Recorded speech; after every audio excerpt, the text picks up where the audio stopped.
राधे राधे। आज हम सुनने जा रहे हैं भगवत गीता का एक छोटा सा सार। अगर आपको इस तरह का कंटेंट और पसंद है तो आप हमारे चैनल को अभी सब्सक्राइब करें। तो चलिए शुरू करते हैं। अर्जुन ने युद्ध भूमि में भगवान श्री कृष्ण से कहा कि मुझे तो केवल अशुभ लक्षण ही दिखाई दे रहे हैं। युद्ध में स्वजनों को मारने में मुझे कोई कल्याण दिखाई नहीं देता है। मैं न तो विजय चाहता हूँ, न ही राज्य और सुखों की इच्छा करता हूँ।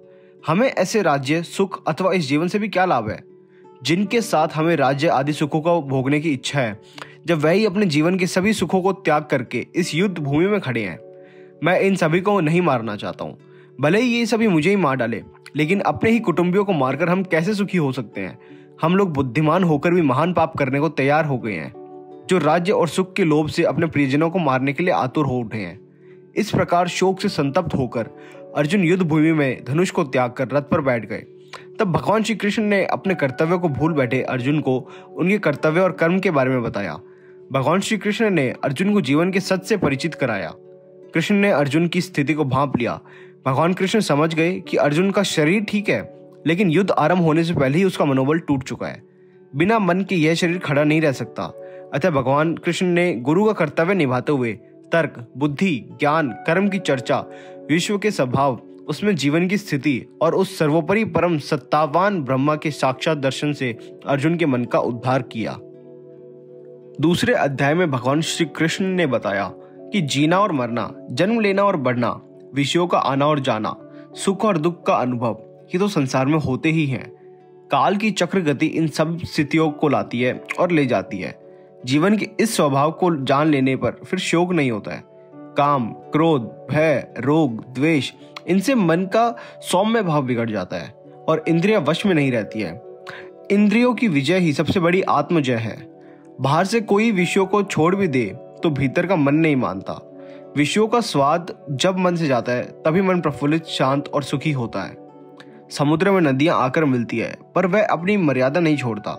ऐसे ही संसार में रहते हुए उसके व्यवहारों को स्वीकारते हुए अनेक कामनाओं का प्रवेश मन में होता है, किंतु उनसे जिसका मन अपनी मर्यादा नहीं खोता उसे ही शांति मिलती है। इसे प्राचीन अध्यात्म परिभाषा में गीता में ब्रह्म स्थिति कहा है। तीसरे अध्याय में भगवान श्री कृष्ण ने बताया कि कोई व्यक्ति कर्म छोड़ ही नहीं सकता। कृष्ण ने अपने दृष्टांत देकर कहा कि मैं नारायण का रूप हूं, मेरे लिए कुछ कर्म शेष नहीं है, फिर भी तंद्रा रहित होकर कर्म करता हूं और अन्य लोग मेरे मार्ग पर चलते हैं। अंतर इतना ही है कि जो मूर्ख हैं वे लिप्त होकर कर्म करते हैं, पर ज्ञानी असंग भाव से कर्म करता है।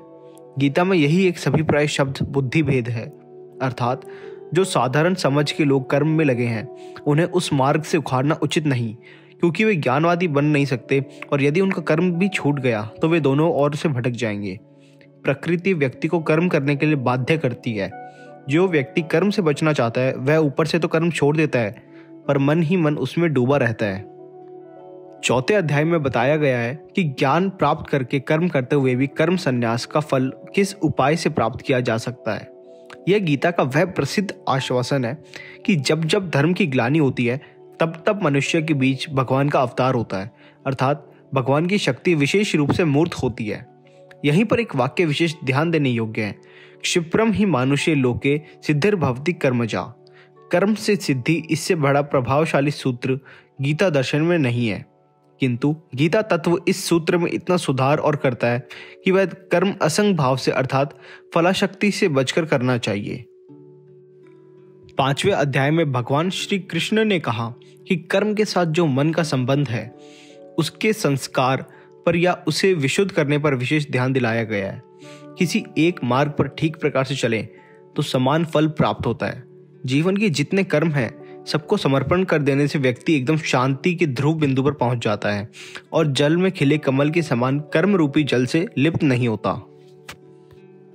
भगवान श्री कृष्ण ने छठे अध्याय में कहा कि जितने विषय हैं उन सबसे इंद्रियों का संयम ही कर्म और ज्ञान का निचोड़ है।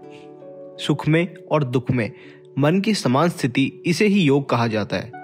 जब मनुष्य सभी सांसारिक इच्छाओं को त्याग करके बिना फल की इच्छा के कोई कार्य करता है तो उस समय वह मनुष्य योग की स्थिति में कहलाता है। जो मनुष्य मन को वश में कर लेता है उसका मन ही उसका सबसे अच्छा मित्र बन जाता है, लेकिन जो मनुष्य मन को वश में नहीं कर पाता है उसके लिए वह मन ही उसका सबसे बड़ा शत्रु बन जाता है। जिसने अपने मन को वश में कर लिया उसको परमात्मा की प्राप्ति होती है, और जिस मनुष्य को ज्ञान की प्राप्ति हो जाती है उसके लिए सुख दुख, सर्दी गर्मी और मान अपमान सब एक समान हो जाते हैं। ऐसा मनुष्य स्थिर चित्त और इंद्रियों को वश में करके ज्ञान द्वारा परमात्मा को प्राप्त करके हमेशा संतुष्ट रहता है। 7वें अध्याय में श्री कृष्ण ने कहा कि सृष्टि के नानत्व का ज्ञान विज्ञान है और नानत्व से एकत्व की और प्रगति ज्ञान है। ये दोनों दृष्टियां मानव के लिए उचित हैं। इस अध्याय में भगवान के अनेक रूपों का उल्लेख किया गया है, जिनका और विस्तार विभूति युग नामक 10वें अध्याय में आता है। यहीं विशेष भगवती दृष्टि का भी उल्लेख है, जिसका सूत्र वासुदेव सर्वमिति, सब वसु ये शरीरों में से एक ही देव तत्व है, उसी का संज्ञा विष्णु है। किंतु लोक में अपनी रुचि के अनुसार अनेक नामों और रूपों में उसी देव तत्व की उपासना की जाती है। वे सब ठीक है, किंतु अच्छा यही है कि बुद्धिमान मनुष्य उस ब्रह्मा तत्व को पहचाने जो अध्यात्म विद्या का सर्वोच्च शिखर है। 8वें अध्याय में श्री कृष्ण ने बताया कि जीव और शरीर की संयुक्त रचना का ही नाम अध्यात्म है। देह के भीतर जीव, ईश्वर तथा भूत ये तीनों शक्तियां मिलकर जिस प्रकार कार्य करती हैं उसे अधियज्ञ कहते हैं। उपनिषदों में अक्षर विद्या का विस्तार हुआ और गीता में उस अक्षर विद्या का सार कह दिया गया है। अक्षर ब्रह्मा परमम, अर्थात परम ब्रह्मा की संज्ञा अक्षर है। मनुष्य अर्थात जीव और शरीर की संयुक्त रचना का ही नाम अध्यात्म है। जीव संयुक्त भौतिक देह की संज्ञा अक्षर है और केवल शक्ति तत्व की संज्ञा अधिदेवक है। 9वें अध्याय में भगवान श्री कृष्ण ने कहा कि वेद का समस्त कर्मकांड, यज्ञ, अमृत, मृत्यु, संत असंत और जितने भी देवी देवता हैं सबका पर्यवसान ब्रह्मा में है। इस क्षेत्र में ब्रह्मा तत्व का निरूपण ही प्रधान है। उसी से व्यक्त जगत का बारंबार निर्माण होता है। लोक में जो अनेक प्रकार के देव पूजा प्रचलित हैं वह भी अपने अपने स्थान में ठीक हैं। समन्वय की यह दृष्टि भगवत आचार्यों को मान्य थी। वस्तुतः यह उनकी बड़ी शक्ति थी। 10वें अध्याय का सार ये है कि लोक में जितने देवता हैं सब एक ही भगवान हैं। उनकी एक ही भगवान की विभूतियां हैं। मनुष्य के समस्त गुण और अवगुण भगवान की शक्ति के ही रूप हैं। बुद्धि से इन देवताओं की व्याख्या चाहे न हो सके, किंतु लोक में तो वह है ही। कोई पीपल को पूज रहा है, कोई पहाड़ को, कोई नदी को या कोई समुद्र को, कोई उनमें रहने वाले मछली कछुओं को। यूं कितने देवता हैं इसका कोई अंत नहीं। विश्व के इतिहास में देवताओं की यह भरमार सर्वत्र पाई जाती है। भागवतों ने इनकी सत्ता को स्वीकारते हुए सबको विष्णु का रूप मानकर समन्वय की एक नई दृष्टि प्रदान की। इसी का नाम विभूति योग है। जो सत्व जीव बलयुक्त अथवा चमत्कार युक्त है वह सब भगवान का रूप है। इतना मान लेने से चित्त निर्विरोध स्थिति में पहुंच जाता है। 11वें अध्याय में अर्जुन ने भगवान का विश्व रूप देखा। विराट रूप का अर्थ है मानवीय धरातल और परिधि के ऊपर जो अनंत विश्व का प्राणवंत रचना विधान है उसका साक्षात दर्शन। विष्णु का जो चतुर्भुज रूप है वह मानवीय धरातल पर सौम्य रूप है। जब अर्जुन ने भगवान का विराट रूप देखा तो उसके मस्तक का विस्फोटन होने लगा। दिशो न जाने लभे च शर्म, यही घबराहट के वाक्य उनके मुख से निकले और उसने प्रार्थना की कि मानव के लिए जो स्वाभाविक स्थिति ईश्वर ने रखी है वही पर्याप्त है। 12वें अध्याय में श्री कृष्ण ने बताया कि जो भगवान के ध्यान में लग जाते हैं वे भगवनिष्ठ हो जाते हैं, अर्थात भक्ति से भक्ति पैदा होती है। 9 प्रकार की साधना भक्ति है तथा इनके आगे प्रेम लक्षणा भक्ति साध्य भक्ति है, जो कर्म योग और ज्ञान योग सबकी साध्य है। भगवान कृष्ण ने कहा जो मनुष्य अपने मन को स्थिर करके निरंतर मेरे सगुण रूप की पूजा करने लगता है वह मेरे द्वारा योगियों में अधिक पूर्ण सिद्धि योगी माने जाते हैं। वहीं जो मनुष्य परमात्मा के सर्वव्यापी, अकल्पनीय, निराकार, अविनाशी, अचल स्थित स्वरूप की उपासना करता है और अपनी सभी इंद्रियों को वश में करके सभी परिस्थितियों में समान भाव से रहता है और सभी प्राणियों के हित में लगा रहता है वह भी मुझे प्राप्त करता है। भगवान कृष्ण ने अर्जुन से कहा कि तू अपने मन को मुझ में ही स्थिर कर और मुझ में ही अपनी बुद्धि को लगा। इस प्रकार तू निश्चित रूप से ही मुझ में सदैव निवास करेगा। यदि तू ऐसा नहीं कर सकता है तो भक्ति योग के अभ्यास द्वारा मुझे प्राप्त करने की इच्छा उत्पन्न कर। अगर तू यह भी नहीं कर सकता है तो केवल मेरे लिए कर्म करने का प्रयत्न कर। इस प्रकार तू मेरे लिए कर्मों को करता हुआ मेरी प्राप्ति रूपी परम सिद्धि को प्राप्त करेगा। 13वें अध्याय में एक सीधा विषय क्षेत्र और क्षेत्रज्ञ का विचार है यह शरीर क्षेत्र है, उसका जानने वाला जीवात्मा क्षेत्रज्ञ है। गुणों की साम्यावस्था का नाम प्रधान या प्रकृति है। गुणों के वैषम्य से ही वैकृत सृष्टि का जन्म होता है। अकेला सत्व शांत स्वभाव से निर्मल प्रकाश की तरह स्थिर रहता है और अकेला तम भी जड़वत निश्चेष रहता है, किंतु दोनों के बीच में छाया हुआ रजोगुण उन्हें चेष्टा के धरातल पर खींच लाता है। गति तत्व का नाम ही रजस है। भगवान कृष्ण ने कहा कि मेरे अतिरिक्त अन्य किसी वस्तु को प्राप्त न करने का भाव, बिना विचलित हुए मेरी भक्ति में स्थिर रहने का भाव, शुद्ध एकांत स्थान में रहने का भाव, निरंतर आत्म स्वरूप में स्थित रहने का भाव और तत्व स्वरूप परमात्मा से साक्षात्कार करने का भाव, यह सब तो मेरे द्वारा ज्ञान कहा गया है और इनके अतिरिक्त जो भी है वह अज्ञान है। 14वें अध्याय में समस्त वैदिक, दार्शनिक और पौराणिक तत्व चिंतन का निचोड़ है। सत्व, रज, तम नामक 3 गुण त्रिकों की अनेक व्याख्याएं हैं जो मूल या केंद्र हैं। जिसे उद्धव कहा गया है वह ब्रह्मा ही है एक, और वह परम तेज जो विश्व रूपी अश्वत्थ को जन्म देता है, सूर्य और चंद्र के रूप में प्रकट है। दूसरी ओर वही एक चैतन्य केंद्र में या प्राणी शरीर में आया हुआ है। जैसा गीता में स्पष्ट कहा है, अहम वैश्वनरो भूत्वा प्राणिनाम देहम श्रितः। वैश्वानर या प्राणमयी चेतना से बढ़कर और दूसरा रहस्य नहीं है। नर या पुरुष 3 हैं, क्षर, अक्षर और अव्यय।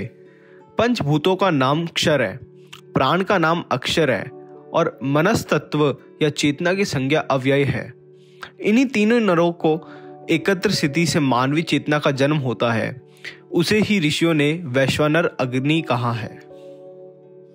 15वें अध्याय में भगवान श्री कृष्ण ने विश्व के अश्वत्थ रूप का वर्णन किया है। यह अश्वत्थ रूपी संसार महान विस्तार वाला है। वह ब्रह्मा ही है और एक वह परम तेज जो विश्व रूपी अश्वत्थ को जन्म देता है, सूर्य और चंद्र के रूप में प्रकट है। यह सृष्टि के द्विविरुद्ध रूप की कल्पना है, एक अच्छा और दूसरा बुरा, एक प्रकाश में दूसरा अंधकार में, एक अमृत दूसरा मतर्य, एक सत्य दूसरा अनृत। नर या पुरुष 3 है, क्षर, अक्षर और अव्यय। पंचभूतों का नाम क्षर है, प्राण का नाम अक्षर है और मनस्तत्व या चेतना की संज्ञा अव्यय है। इन्हीं तीनों नरों की एकत्र स्थिति से मानवीय चेतना का जन्म होता है और उसे ही ऋषियों ने वैश्वानर अग्नि कहा है। 16वें अध्याय में देवासुर संपत्ति का विभाग बताया गया है। आरंभ से ही ऋग्वेद में सृष्टि की कल्पना देवी और आसुरी शक्तियों के रूप में की गई है।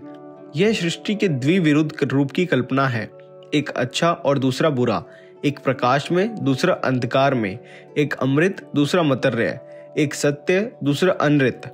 भगवान कृष्ण ने कहा कि अनेक प्रकार की चिंताओं से भ्रमित होकर विषय भोगों से आसक्त आसुरी स्वभाव वाले मनुष्य नरक में जाते हैं। आसुरी स्वभाव वाले व्यक्ति स्वयं को ही श्रेष्ठ मानते हैं और वे बहुत ही घमंडी होते हैं। ऐसे मनुष्य धन और झूठी मान प्रतिष्ठा के मद में लीन होकर केवल नाम मात्र के लिए बिना किसी शास्त्र विधि के घमंड के साथ यज्ञ करते हैं। आसुरी स्वभाव वाले ईर्ष्यालु, क्रूर कर्मी और मनुष्यों में अधम होते हैं। ऐसे अधम मनुष्य को मैं संसार रूपी सागर में निरंतर आसुरी योनियों में ही गिराता रहता हूँ। 17वें अध्याय में भगवान श्री कृष्ण ने बताया कि सत, रज और तम, जिसमें इन 3 गुणों का प्रादुर्भाव होता है, उसकी श्रद्धा या जीवन की निष्ठा वैसी ही बन जाती है। इसका संबंध सत, रज और तम इन 3 गुणों से ही है, अर्थात जिसमें जिस गुण का प्रादुर्भाव होता है उसकी श्रद्धा या जीवन की निष्ठा वैसी ही बन जाती है। यज्ञ, तप, दान, कर्म ये सब 3 प्रकार की श्रद्धा से संचालित होते हैं। यहाँ तक कि आहार भी 3 प्रकार का है। उनके भेद और लक्षण गीता ने यहाँ बताए हैं। जिस प्रकार यज्ञ से, तप से और दान से जो स्थिति प्राप्त होती है उसे भी सत ही कहा जाता है, और उस परमात्मा की प्रसन्नता के लिए जो भी कर्म किया जाता है वह भी निश्चित रूप से सत ही कहा जाता है। बिना श्रद्धा की यज्ञ, दान और तप के रूप में जो भी कुछ भी संपन्न किया जाता है वह सभी असत कहा जाता है। इसलिए वह न तो इस जन्म में लाभदायक होता है और न ही अगले जन्म में लाभदायक होता है। 18वें अध्याय में गीता के समस्त उपदेशों का सार एवं उपसंहार है।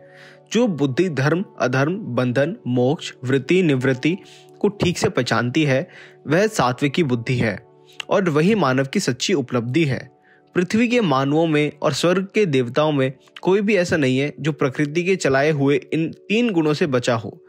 मनुष्य को बहुत देखभाल कर चलना चाहिए, जिससे वह अपनी बुद्धि और वृत्ति को बुराई से बचा सके और क्या कार्य है और क्या अकार्य है इसको पहचान सके। धर्म और अधर्म को, बंध और मोक्ष को, वृत्ति और निवृत्ति को जो बुद्धि ठीक से पहचानती है वही सात्विकी बुद्धि है। जो मनुष्य श्रद्धा पूर्वक इस गीता शास्त्र का पाठ और श्रवण करते हैं वह सभी पापों से मुक्त होकर श्रेष्ठ लोक को प्राप्त होते हैं।